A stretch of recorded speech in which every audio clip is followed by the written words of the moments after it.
Hey, Celia Gates, author of From Brainwave to Business, recently shortlisted for the Chartered Management Institute of the Year's book on innovation and entrepreneurship, so thrilled about that. And as part of this 30-day video business blogging challenge I'm on, I'm going to share as many snippets of valuable information from this book as I possibly can with you in 3 minutes. So the very first one is that you've got to actually take action if you want to see success in the first place. It doesn't happen by sitting still and doing nothing about it, but you've got to know where to begin. You see, out of 330,000 ideas, it's likely that only one's ever going to become a reality. So you've got to push past a huge amount of simple brain matter to turn your idea into that successful startup in the first place. Now, ultimately, the value of your idea boils back to you. People actually are only going to ever invest in you. They're not necessarily just going to invest in the idea. Your idea and you in the early stages are pretty much one and the same. However, there's a distinction between that of your business. So start observing your thoughts. Learn to think writing down so that you can distance yourself enough to be able to see that bigger picture as you make progress.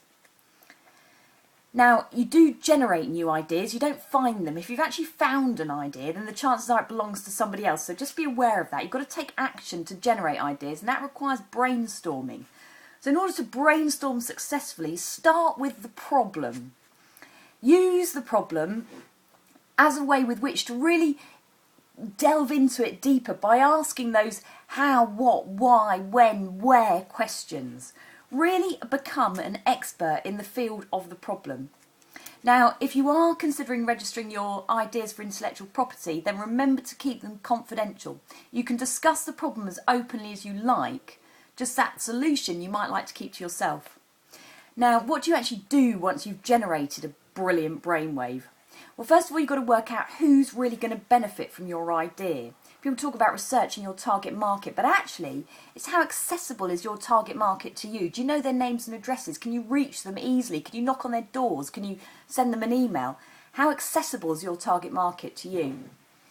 And who or what are you going to actually be competing against? What else is going on in the market?